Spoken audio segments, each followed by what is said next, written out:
Assalamualaikum warahmatullahi wabarakatuh. Selamat datang di channel Fakta atau Mitos. Oke, ini adalah video pertama saya. Pada video ini nih saya akan menjelaskan fakta atau mitos mengenai orang yang ketiban cicak. Misalnya jika kalian sedang tiduran atau sedang duduk di mana gitu, juga ada cicak naik kepala ataupun mengenai badan kalian. Jadi kita akan membahas mengenai fakta atau mitos dari ketiban cicak ini. Namun saya sebelum berlanjut saya ingin disclaimer dulu, yaitu penyampaian saya ini bukan melalui saya sendiri atau bukan dari saya, tetapi saya hanya membaca sebuah artikel, jadi seperti itu. Oke, langsung lanjut. Fakta atau mitos yang pertama, kejatuhan cicak ya. Yang pertama, jika kalian kejatuhan cicak itu sering dikait-kaitkan dengan kalian akan kehilangan orang tersayang, seperti itu. Gak cuma itu aja, ini diyakini sebagai pertanda akan datangnya kematian. Jadi fakta-fakta atau mitos ketiban cicak ini itu terserah dari diri kalian ya, seperti apa menanggapinya. Namun saya ingatkan lagi, ini bukan dari saya tetapi dari artikel. Oke, seperti itu. Oke, kemudian yang kedua itu kejatuhan kotoran cicak pertanda akan sakit. Kemudian menurut mitos, kejatuhan kotoran cicak ini akan buat orang yang kejatuhan cicak ini kesehatannya akan menurun begitu saja. Jadi seperti itu. Kalau kalian percaya atau tidak itu terserah, karena memang ini hanya dari sebuah artikel. Ingat, dari sebuah artikel. Jadi bagi kalian yang ingin membaca atau versi bacaan, saya akan mencantumkan linknya di deskripsi ini ya. Oke, yang ketiga, kejatuhan cicak di kaki akan menjadi pertanda nasib buruk.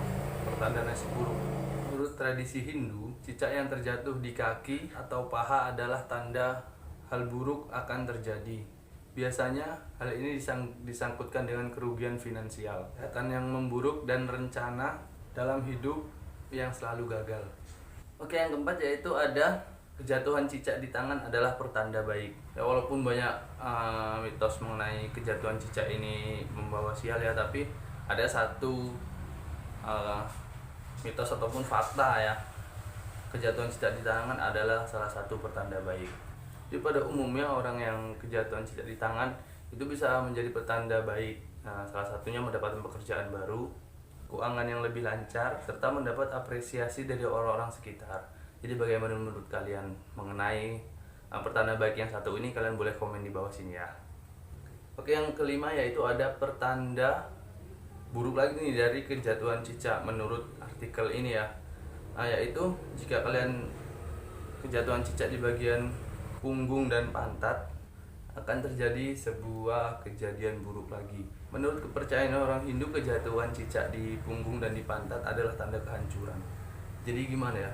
Yang ini agak serem, menurut saya agak serem yang ini. Kemudian tidak hanya itu, orang yang kejatuhan cicak di bagian punggung dan pantat, maka ia akan menanggung beban yang sangat berat dalam hidupnya. Gimana ya? Agak serem sih kedengarannya. Tapi ini tergantung dari kalian percaya atau tidak, seperti itu. Namanya kita membahas fakta dan mitos. Oke, kemudian yang keenam, kejatuhan cicak di paha adalah pertanda musibah dari orang lain. Jadi yang keenam ini gimana ya? Sama juga sih, tadi kan di paha juga, cuman kalau ini fakta atau mitosnya tidak tahu ya, karena ini pendapat lain, yaitu musibahnya itu datang dari orang lain, seperti itu. Kemudian cicak yang jatuh di paha ini bisa ditandai dengan jatuhnya di paha sebelah mana. Makin aneh sih sebenarnya, makin aneh. Jika cicak jatuhnya di paha sebelah kanan, maka musibah ini akan datang dari orang yang kamu kenal. Kan makin aneh nih. Jadi kalau yang kiri mungkin dari orang yang tidak kenal. Kan bener. Kalau cicaknya jatuh di sebelah kiri, ini musibah datang dari orang yang tidak kamu pernah kenal sebelumnya, seperti itu. Agak aneh memang sih, agak aneh. Oke, yang terakhir nih, yang ketujuh, kejatuhan cicak di kepala. Ini mungkin lebih apa ya? Bisa lebih ekstrim mungkin ya, tapi saya belum melihat ya. Jadi sini akan saya sampaikan apakah ekstrim atau tidak. Yang ketujuh ini ekstrim, sangat ekstrim. Yaitu jika kalian kejatuhan cicak di bagian kepala, maka ada salah satu anggota keluarga kalian yang akan meninggal. Ini gimana? Ekstrim kan? Saya pun sebenarnya takut menyampaikan ini, tapi ini hanya sekedar hiburan ataupun pengetahuan untuk kamu yang penasaran fakta atau mitos seperti kejatuhan cicak dan lain-lain. Jadi saya menyampaikannya di sini. Jadi bagi kalian apakah ini fakta atau mitos itu tergantung di diri kalian. Jadi bagaimana menurut kalian, ataukah masih ada fakta ataupun mitos lainnya? Kalian boleh tuliskan komen di bawah ini ya. Oke, terima kasih yang sudah mampir. Jangan lupa klik like, komen, dan subscribe. Oke, saya akhiri. Assalamualaikum warahmatullahi wabarakatuh.